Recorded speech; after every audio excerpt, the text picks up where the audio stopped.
un don de 5,5 millions de dollars à l'Éthiopie.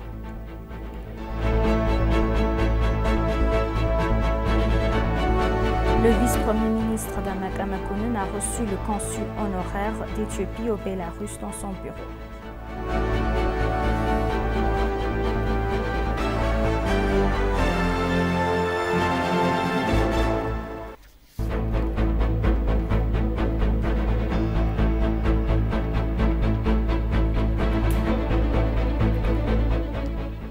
Bienvenue chers téléspectateurs, c'est Aline Taibaro avec le journal du 17 mai. Le vice-premier ministre et ministre des Affaires étrangères Dammaqaa Mokonnon a reçu le consul d'honoraire d'Éthiopie au Bélarus Dimitri Loukachenko dans son bureau.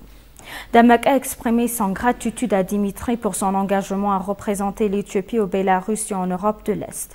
Dammaqaa a déclaré qu'il était temps pour l'Éthiopie et la Bélarus de renforcer leurs relations bilatérales, ajoutant qu'il s'emploierait à renforcer davantage la coopération entre l'Éthiopie et la Bélarus en renforçant la coopération dans les domaines de l'investissement, du tourisme, de la mécanisation agricole et minière.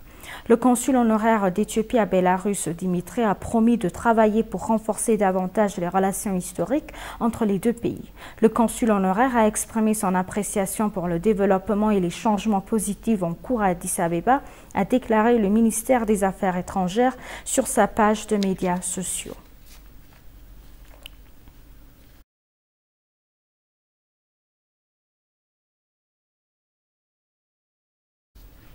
L'Institut éthiopien de recherche politique a publié son étude sur les amendements à apporter à la Constitution éthiopienne. Selon l'Institut, l'étude sur l'amendement constitutionnel s'est concentrée sur les articles traitant de fédéralisme ethnique. L'Institut a présenté l'étude aux parties prenantes concernées et en a discuté en détail. Présentant son document de recherche initial lors du forum, le directeur général de l'Institut fédéral de recherche sur la politique, le professeur Bayana Petros, a mentionné que la Constitution était discutable depuis sa rédaction.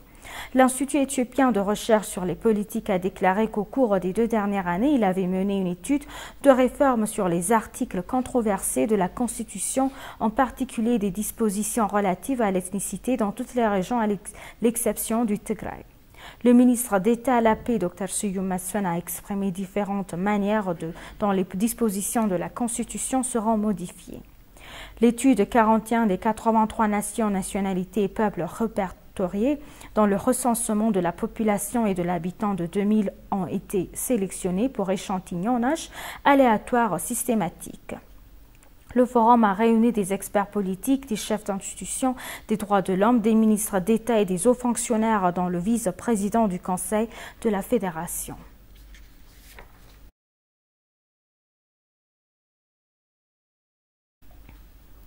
Une délégation de hauts fonctionnaires du gouvernement éthiopien est arrivée à Djouba, au Soudan du Sud, pour participer à la réunion du projet LAPSET. Lorsque la délégation est arrivée à l'aéroport international du Djouba, elle a été accueillie par l'ambassadeur d'Éthiopie au Soudan du Sud, Nabil Mahdi.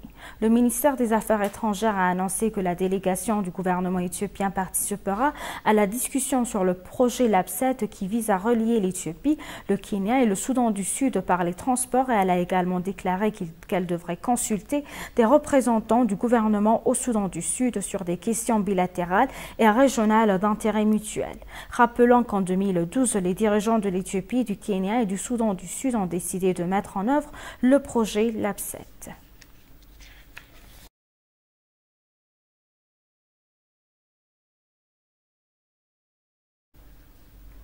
Pour la 48e fois, l'Éthiopie a participé en tant qu'invité à la réunion annuelle de la Banque islamique de développement qui s'est tenue à Jeddah en Arabie Saoudite pendant 4 jours. L'Éthiopie a été invitée en tant qu'invité pour la première fois à Lencho Bati, ambassadeur d'Éthiopie en Arabie Saoudite, à assister à la conférence. La Banque islamique de développement compte 57 pays membres et une institution financière soutenue principalement par l'Arabie Saoudite. Étant donné que l'institution exige l'adhésion comme condition pour fournir la plupart des infrastructures, des entreprises, de l'aide humanitaire, etc., et que l'Éthiopie n'est pas membre de la même institution financière, le soutien qu'elle reçoit de la banque a été réduit. Lors de la conférence, une grande attention a été accordée aux objectifs de développement qui ont été mis en œuvre au cours des 30 dernières années, en particulier la pression économique et sociale causée par les conflits économiques et sociaux qui se produisent dans différentes parties du monde. Selon les informations du ministère des Affaires étrangères, le gouvernement accorde toute l'attention nécessaire à l'Éthiopie pour bénéficier de ce cadre financier alternatif.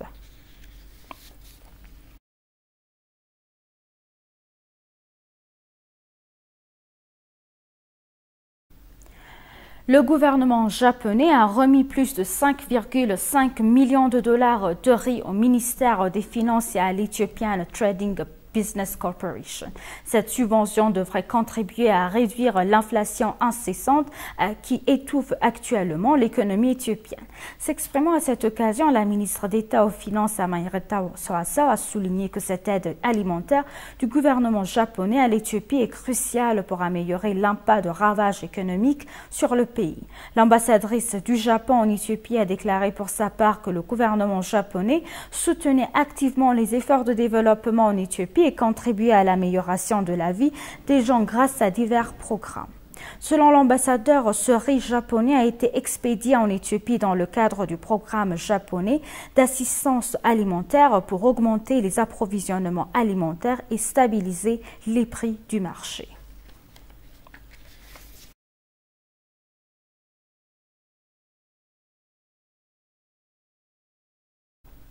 L'Éthiopie a signé un accord de subvention de 10 millions de dollars avec l'Agence coréenne de coopération internationale. L'objectif de l'accord de subvention est d'aider à améliorer les produits laitiers en Éthiopie en renforçant les acteurs de la chaîne de valeur de ce secteur au cours des 6 prochaines années. L'accord de subvention a été signé par Samarita Soasa, ministre d'État aux Finances, et Lee Byung-hwa, directeur national du bureau éthiopien de la COECA.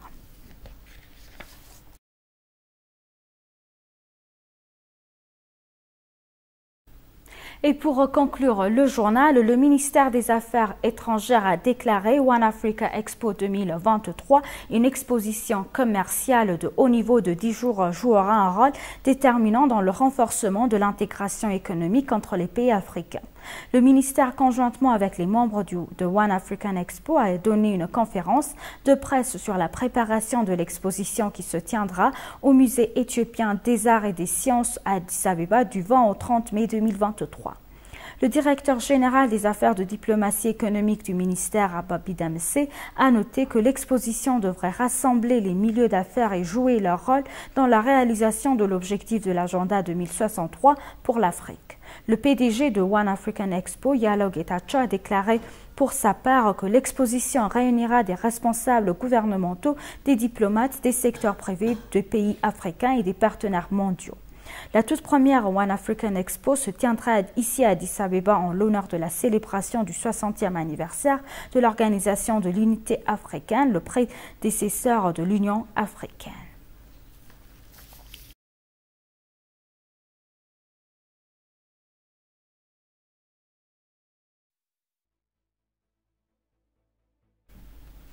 Chers téléspectateurs, nous vous rappelons les titres principaux. Le Japon a fait un don de 5,5 millions de dollars à l'Éthiopie.